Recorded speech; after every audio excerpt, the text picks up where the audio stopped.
everybody. So after a failed attempt to record this before with Desmumi crashing, I'm going to try and start again.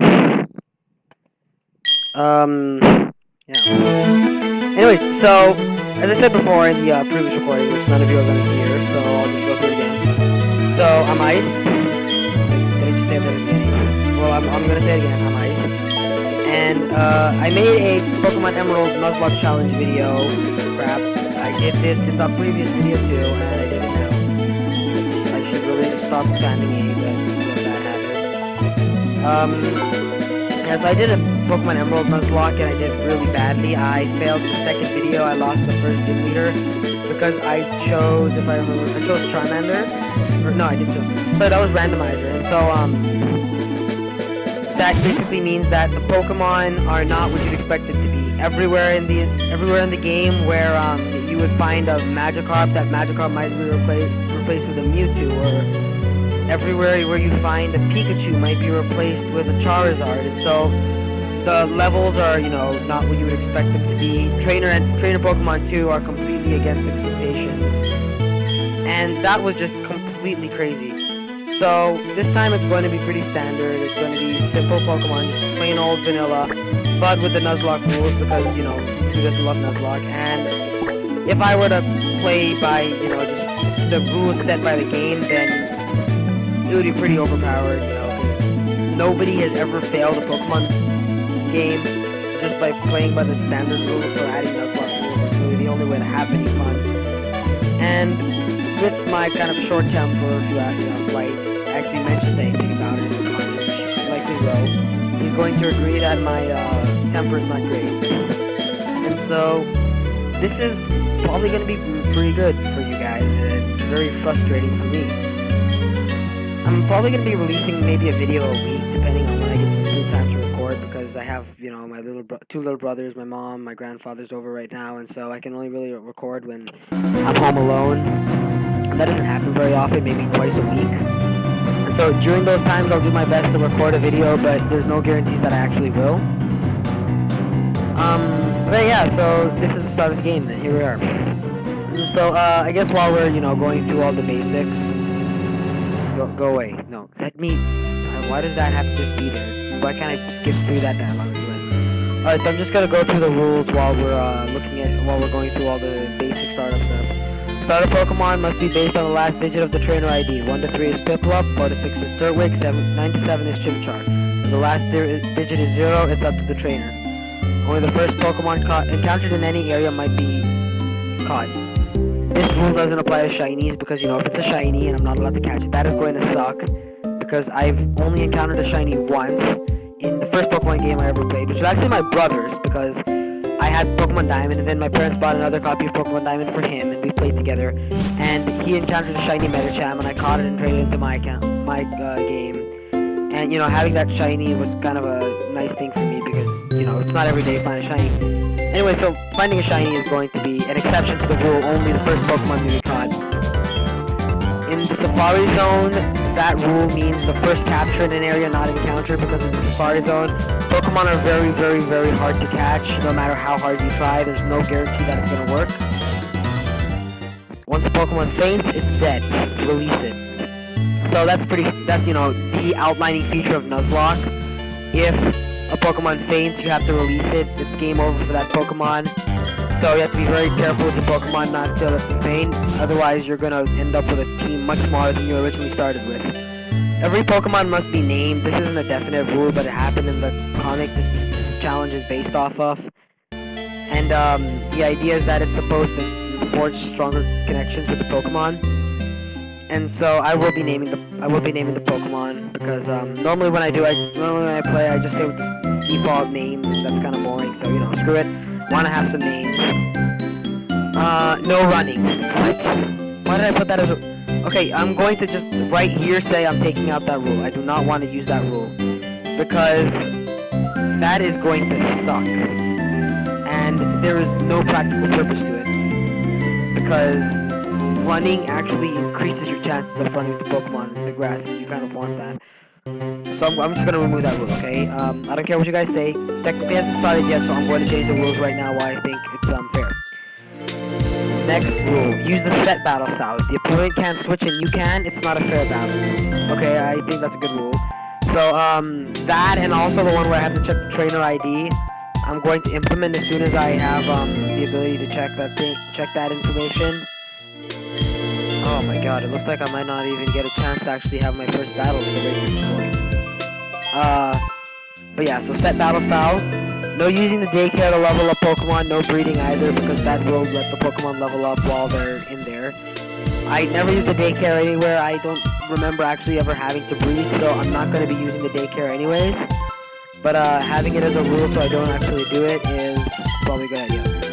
Every enemy in a gym must be fought before fighting the gym leader.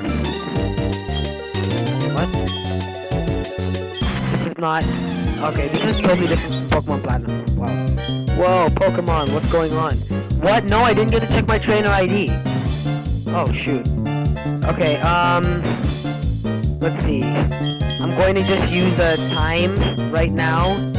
And on the clock we have... Okay, let's not use that clock. Let's use the timer. It says 6:34, and if I add 6 plus 3 plus 4, that's 13. 1 plus 3 is 4. And 4 to 6 is Turtwig according to that rule, because I really don't get to choose based on the original criteria since it didn't let me check that. So I'll just use Turtwig. Yeah. Which is nice. Turtwig was my starter in the Platinum as well. Uh-oh. This is really laggy. Why is it so laggy? But, okay, yeah, anyways, continuing with the rules. Every enemy in the gym must be fought before fighting the gym leader. That's a good rule. I do that anyways because it's always good to get some extra training in before the gym leader. And since this is Nuzlocke, the extra training is going to be very, very useful. So I like that rule. If every Pokemon in your party faints, wow, I totally stumbled over that. If every Pokemon in your party faints, game over. So that's, you know, another defining rule. If every Pokemon on my team faints, presumably during the Elite Four, for example, then that's game over. That means that, you know, I failed and I cannot go back to this, and I'm done with Pokemon Diamond for the Nuzlocke. And I might do another one after that, but that's unlikely. And the last two rules were suggested by Light, and these are really, really, really cool. The first rule, no potions. That means that I can't buy potions. I cannot use potions I pick up off the ground. I must use 100% all natural healing items. That means things that I find on the ground, or berry bushes. And the second rule, no spending money on anything but Pokeballs. That means that I cannot even buy the roots in that city. I can't remember what it's called, but there's a city which buys healing roots and such. Which sells healing roots, sorry, they sell them. And, you're going to, so you can buy them, and they're very effective and cheap, but they reduce your Pokemon's friendliness. But I use them a lot with the Platinum because they were a lot easier to buy. But I can't even buy those because of this rule. The only thing I can buy is Pokeballs, and that means that I'm restricted to using berries and Pokeballs during battles. I can also use TMs that I find or I'm given, but I can't buy TMs or anything, so that's going to really, really suck. He wants to bond with... Oh, okay. Let's see what my ID actually was. Hang on, how do I check? No, that's not it. Oh, there we are. Checking my trainer ID, and it was... Where's my trainer ID? Where do I... Oh, there it is. It ended with a 0. Okay. That, according to that rule, according to the Pokemon choosing rule, the last digit is 0, and that means that I get a choice. So my going with the clock really doesn't matter anymore. It's significant, which is good. I like Turtwig. I don't have any problem with. Okay, let's talk to this guy. He's gonna how's he gonna react? Because this is not the same as Platinum. So I'm actually interested to see how he reacts to the fact that I took his Pokemon. Let me see that. I see. That's how it is. Going back to my lab. So we have like a minute and a half left. I could keep going, I guess, until the next meaningful checkpoint. Do we get to fight him? Should we fight him? We should go home. No, let's go to the lab. Oh, but this way I get to heal my Pokemon, and then I can fight him. Should I end this after the fight? I don't know. But yeah, this episode is really boring. I don't blame you if you don't watch it, but if you do, thank you for watching it and putting up with my really boring monotone, my continuous spamming of A, my repeated use of the word running shoes. Yes, my favorite part. In Pokemon Emerald, I think it is, some old guy's like, here, you can have my running shoes, they're still warm. It's really funny, but he says, no, I'm kidding, these are spare shoes. It's pretty funny. He acts like, because he's running around like he's on, you know, some billion different drugs, and then he acts like he's giving you his shoes, and because you can't really see what's going on, you know, you figure, oh my god, what the hell is he doing? But yeah, they're new shoes, and it's not like it would really matter either way. No, I got the instructions. What am I doing? Stop, go away. Bad. It's not nifty, shut up. Can I go? Okay, hey, look, it's getting dark. I guess this thing follows standard time. Off we go. Okay, so, yeah, this is not gonna be a fun video. Don't get mad if this is boring, because I did warn you. You've been warned 10 minutes into the episode, 11 and a half minutes into the episode, actually, that this video would be boring, and if you still chose to watch it, or you choose to watch the rest of it, or if you even reached this part, actually, I congratulate you for your incredible patience. But yeah, this is gonna be really slow. By the next video, I'm going to find out if I can speed this thing up, maybe like 2x, because I don't want to just, you know, the whole thing to be gone in battles, and so maybe speeding up the game a little bit would benefit everybody watching this, and benefit me too, because I actually get to do some, god dang it. Wait, you know what? That Bidoof technically counted as my first encounter. Should I count it as my first encounter? Can I not? Because technically I didn't have any Pokeballs to catch anything with. I'm not going to count it. Next time I come here with Pokeballs, then I will use the first encounter rule. Branching off of that, if anybody actually reached this point, I'm going to just ask you, do you think that Legendary should be considered an encounter in the area? Because I want to know if, when I do encounter my first Legendary, is encountering the Legendary in the cave or on top of Mount Coronet? Is it?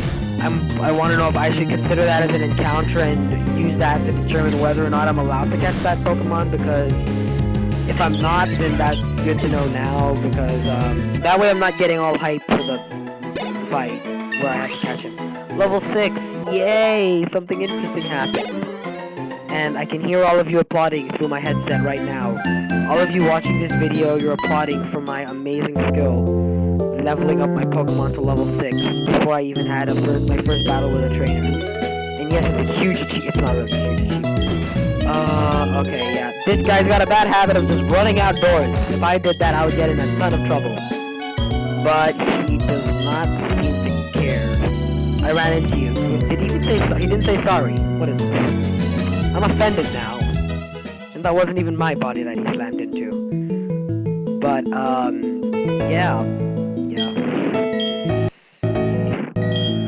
Okay, well, at this point, if you don't want to watch it, then I'm going to just warn you now. Just close the tab. Stop watching. I'm not going to be doing anything else. I've kind of repeated the same thing over and over, and it's getting really dull and boring. It probably sounds really dull and boring. It feels kind of dull and boring to me. My room is dark, so that's not helping me with the mood. I'm just feeling depressed in general. But I study Pokemon. I want to know exactly what kinds of Pokemon live in the Sinnoh region. And so, when we start the game, we are introduced to the biggest logic flaw in the entire damn game. He's been studying Pokemon his entire life. Take this empty Pokedex and fill it with the names of the Pokemon that you have, that the people I work with have, and that are literally right across the damn street. These Pokemon can be encountered within 10 feet of his lab, literally. And he doesn't even have data for those Pokemon in his damn Pokedex. I mean, honestly, there is so much wrong with that. I cannot even begin to describe it. But I guess he wants you to have an empty Pokedex. Maybe there's a reason for him giving you an empty Pokedex when he has a full Pokedex. with him somewhere. Maybe his reason for it is like, oh, I don't know, it's so that you don't know too much about Pokemon, and so you learn things as well. Because hell, having finding information out in the middle of a journey, I guess, is more interesting than just being given it all at the beginning. I'm not gonna be able to buy much stuff according to the rules. Forget that I'm a rookie. I'm not gonna be able to buy stuff. Don't tell me what I can and can't buy. Someone should make a patch of this game where you're just forced to abide by the Nuzlocke rules. That'd be cool. Maybe like, should I? Oh shit! I'm stuck with this. I was planning to maybe just stop it here, but this video is going a lot longer than I expected. It's what is it? It's 4 or 5 minutes above the limit now, and so no, don't tell me what to do. Oh, okay. Am I supposed to go back and yes, thank you for stopping me. Why don't you go tell your family that the professor asked for your help? You should do it right away. Okay. Should I just maybe? Okay. You know what?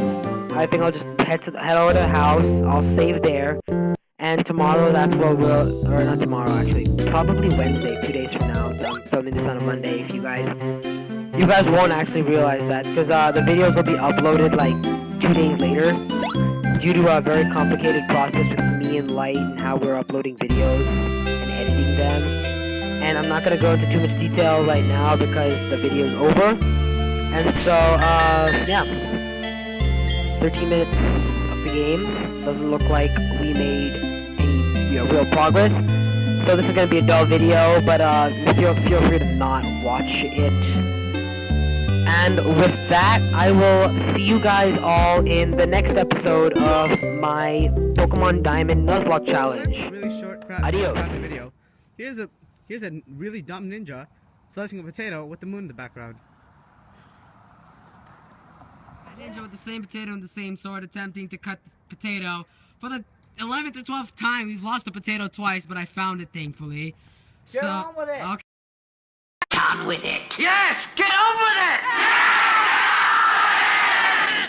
Get on with it! Okay. You hit it! And it's split! Oh my god! Here, wait. Okay. I'm not sure if you can see it. But here is a half of a potato. Is that majestic or what? I am coming! That is majestic. And yeah, here's that guy who managed that epic potato slice. Do you have the other half? Because you know what? Screw the food ninja. It's a beautiful katana. Okay.